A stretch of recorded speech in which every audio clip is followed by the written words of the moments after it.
When I repeated Ivy's comments to Jeremy, my first real mistake, he sighed. Negative energy, he murmured. Claire, some people are intimidated by success. They try to anchor you to their comfort zone. He brushed a strand of hair behind my ear. If we're going to grow, we need people who believe in the vision. Slowly, I saw Ivy less. The cage didn't feel like a cage. It felt golden. Then came the wedding. Napa Valley. A vineyard that cost $50,000 just to rent for an afternoon. Drone cinematography.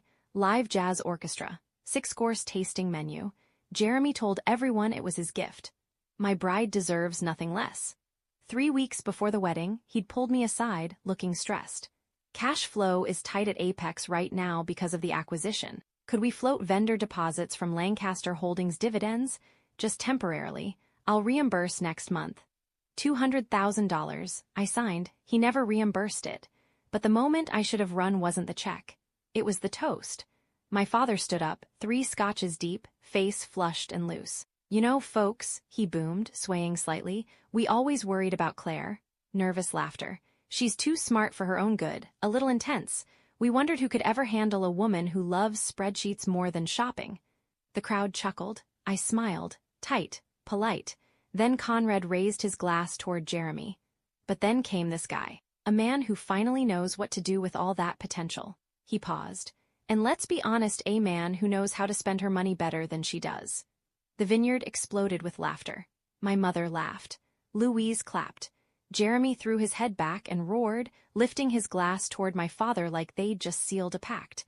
I was the only one not laughing. Cold pricklings spread up my spine. It was just a joke. Right, but when I looked at Jeremy, really looked, I saw something that hadn't been there before. Satisfaction, ownership, triumph. They weren't laughing with me, they were celebrating. The deal had closed. After the honeymoon, we moved into the penthouse in downtown San Antonio. It was a stunning property, floor-to-ceiling glass, a private elevator, and a sweeping view of the skyline. It had been purchased by Lancaster Holdings as an investment property. I had signed the deed. But when Texas Business Monthly came to interview Jeremy for a profile on the new Kings of Capital, I heard him giving the tour. Yes, I bought this place last year, Jeremy told the reporter, leaning casually against the marble island I had paid for. I wanted a home base that reflected the height of my ambitions. Claire loves it, of course. I just want her to be comfortable. When the article came out, the headline read, Jeremy Hartwell, the self-made titan and his penthouse palace. I confronted him about it gently. Babe, it's just PR, he said, dismissing me with a lazy wave of his hand. It builds confidence in Apex Global. If investors think the CEO has personal liquidity, that's good for us. What's mine is yours, right? Why are you so obsessed with credit? I let it go. I let everything go. I'll admit it now to myself and to you, I saw the red flags. They weren't subtle. They were giant, waving crimson banners. But you have to understand something about women like me. Women who have spent their whole lives being the strong one, the fixer, the reliable one. Deep down, in a place we rarely show the world, we are exhausted. We are desperate for someone to come along and say, put the load down, I've got this. I wanted to believe the fairy tale. I wanted just once to be the one taken care of. That kind of desire is a blindness. It's a drug. And that is exactly when you sign the papers you should never sign. That is exactly when you hand over the keys to the kingdom, thinking you're giving them to a partner, when in reality, you're handing them to a pillager. I thought I was walking into a marriage. In truth, I was walking into a slaughterhouse, and I had just handed them the knife. If I could go back and shake the woman I was 7 days ago, I would grab her by the shoulders and scream until my voice gave out. But I can't. All I can do is show you what it looks like when a trap is set by the people who are supposed to love you most. It happened exactly 1 week before the hurricane. 7 days before I found myself staring at a photo of a margarita in the Maldives. Jeremy insisted on hosting a dinner at the penthouse. He called it a strategy session, but dressed it up as a family reunion.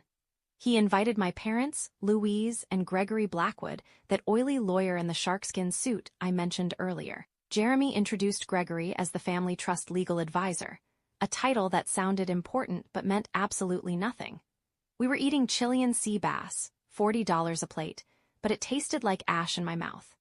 My mother, Rachel, was wearing a new diamond tennis bracelet that I knew, with a sinking feeling, had been paid for by the Lancaster quarterly dividend I'd approved 2 weeks earlier. Midway through the meal, Jeremy stood.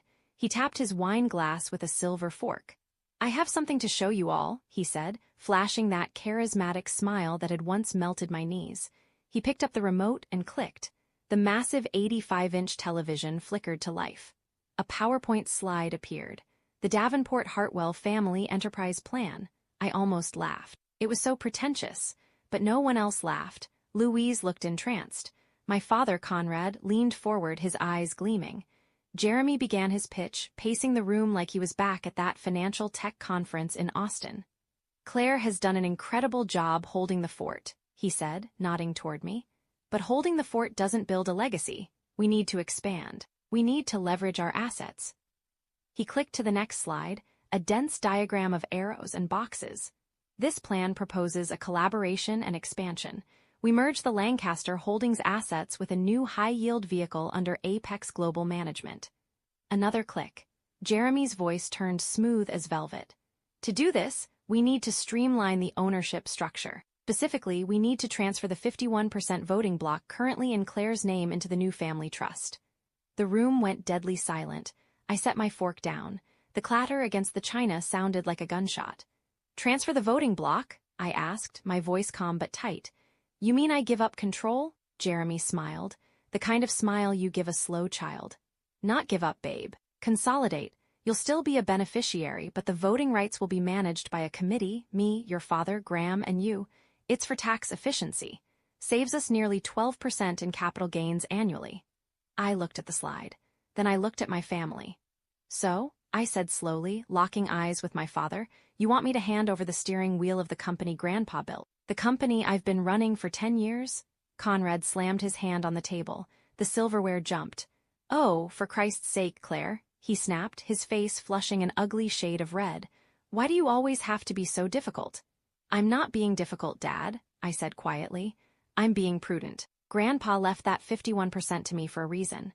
"Because you manipulated him," my mother hissed, pointing a manicured finger straight at me. "You have always been selfish." My mother's voice cut through the room like glass. "Claire, you have a big career, you have your rich husband. Look at your sister, she's trying to build a brand. She needs capital, but you." She shook her head in disgust. "You just want to hoard control because it makes you feel superior to the rest of us." Louise chimed in, lazily swirling her wine.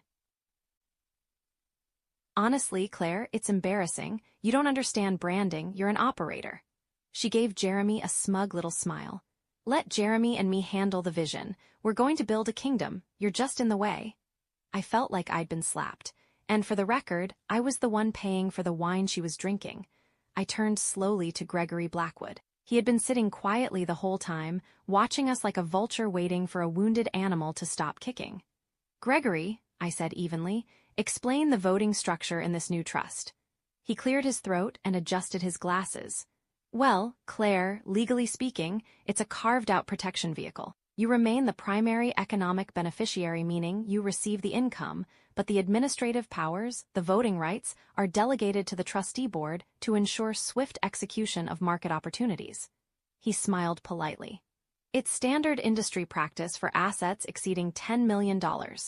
He was speaking fast, too fast, using jargon to bury the lead. "So I lose my veto power," I said. "Technically, no," Gregory replied with a thin smile. "You surrender individual veto in favor of majority board rule." Which meant in a room with Jeremy, Conrad, and Gregory, I would be outvoted 3-1, every single time. "I need to read this," I said firmly. "I'm not signing anything tonight." The temperature in the room dropped 20 degrees. Jeremy's smile vanished. When he looked at me again, his eyes were cold. Hard. "Claire," he said quietly, "we have a closing window on this tax structure. If we don't file by the end of the month, the family loses hundreds of thousands of dollars. Are you really going to cost your parents that kind of money because of your ego?" "It's not ego, Jeremy," I said, keeping my voice steady. "It's due diligence. I'll send the documents to an independent lawyer tomorrow." "No," Conrad roared. "We are not bringing some stranger into family business." Gregory leaned forward, voice smooth and persuasive. "Claire, legal fees in San Antonio for this kind of trust work run upwards of $800 an hour. Why waste the family's money when I've already done the work?"